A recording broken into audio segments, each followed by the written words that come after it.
शंकर की ज्योति से नूर मिलता है, भक्तों के दिलों को सुकून मिलता है। शिव के द्वार आता है जो भी, कुछ ना कुछ ज़रूर मिलता है। नमस्कार दोस्तों, मैं आपकी दोस्त ममता पाल।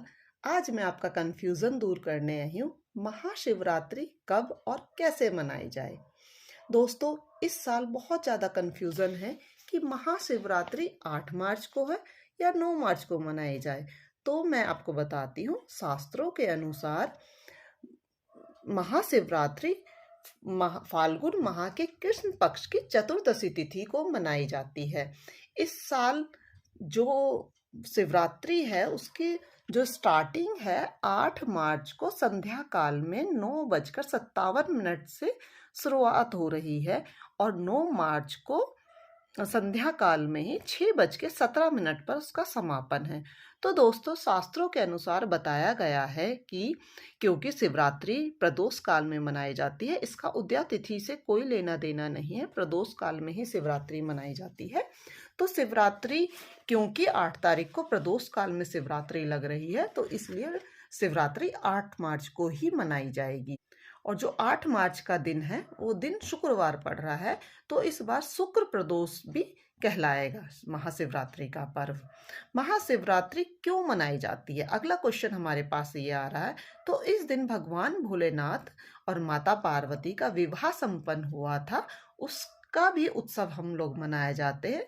और दूसरी कथा के अनुसार भगवान भोलेनाथ का प्राकट्य महाशिवरात्रि के दिन हुआ था और भगवान श्री हरि विष्णु और ब्रह्मा जी ने सबसे पहले आज ही के दिन उनकी पूजा उपासना की थी।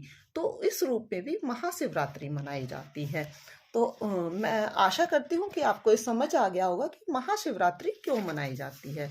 तो दोस्तों, फिर आगे हम चलते हैं, समझते हैं कि महाशिवरात्रि और शिवरात्रि में क्या अंतर है।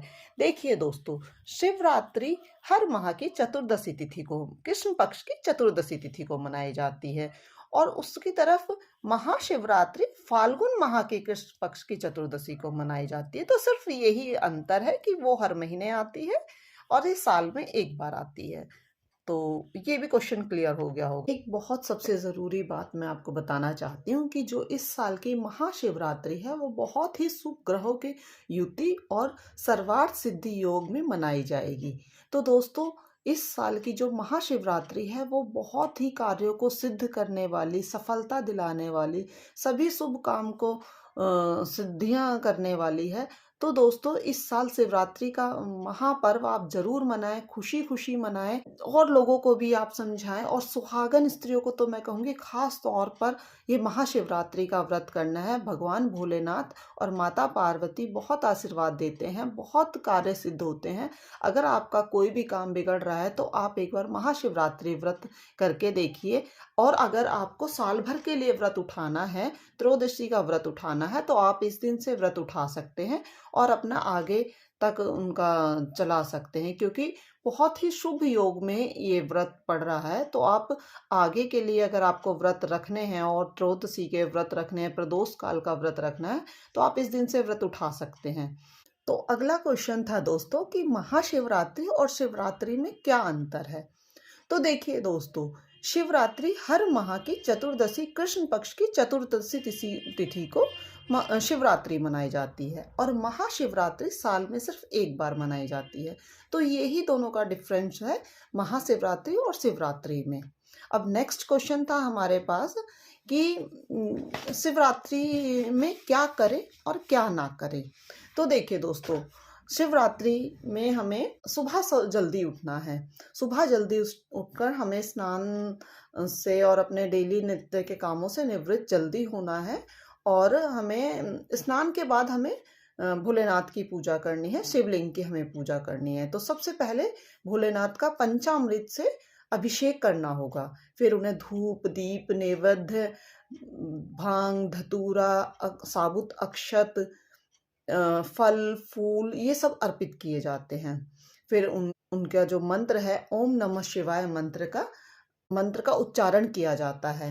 पूरा दिन हम मन में रटन लगाए रखते हैं कि ओम नमः शिवाय, ओम नमः शिवाय, ओम नमः शिवाय। ये हमारा पूरा दिन ही चलता रहना चाहिए। लेकिन जो पूजा की बात है उसमें हमें मतलब कि ये करके पंचामृत चढ़ाकर उनको धूप दीप नैवेद्य दिखाकर भांग धतूरा चढ़ाने के बाद हमें आरती करनी होती है। आरती करके हमारी पूजा संपन्न हो जाती है। हमें जो भी दान दक्षिणा देनी होती है वो हम उनके निमित्त निकाल सकते हैं। अब दोस्तों खाने पर बात आती है कि शिवरात्रि में क्या खाया जाए क्या ना खाया जाए। अगर दोस्तों आप व्रत रख रहे हैं शिवरात्रि के दिन, वैसे तो व्रत रखना ही चाहिए सभी को, ये महाशिवरात्रि का पर्व होता ही ऐसा है, बहुत शुभ बहुत पावन व्रत होता है, हर किसी को ये व्रत ज़रूर रखना चाहिए। और मैं कहती हूँ कि सुहागन स्त्रियों को तो बहुत ही ज़्यादा शुभ फलदायी ये व्रत होता है, तो महाशिवरात्रि का व्रत हर किसी को रखना चाहिए। तो एक क्वेश्चन और था दोस्तों कि व्रत अगर रखते हैं तो हमें क्या करना है और क्या नहीं करना है। तो देखिए सभी का सामर्थ्य तो होता नहीं है कि सभी लोग व्रत रख सके, क्योंकि कुछ फिजिकल कुछ कंडीशंस होती हैं कि हर कोई इंसान व्रत नहीं रख सकता। तो जो व्रत रख रहे हैं उनके लिए नियम होता है कि आप व्रत में अन्न नहीं ग्रहण किया जाता है। इस व्रत में आप फलाहार ही रखा जाता है ये व्रत। और प्रदोष काल में भी बहुत ज़रूरी, जैसे आप हम सुबह को पूजा करते हैं वैसे ही हमें प्रदोष काल के समय भी पूजा करनी चाहिए, क्योंकि प्रदोष काल ही मेन टाइम होता है शिव जी की पूजा के लिए।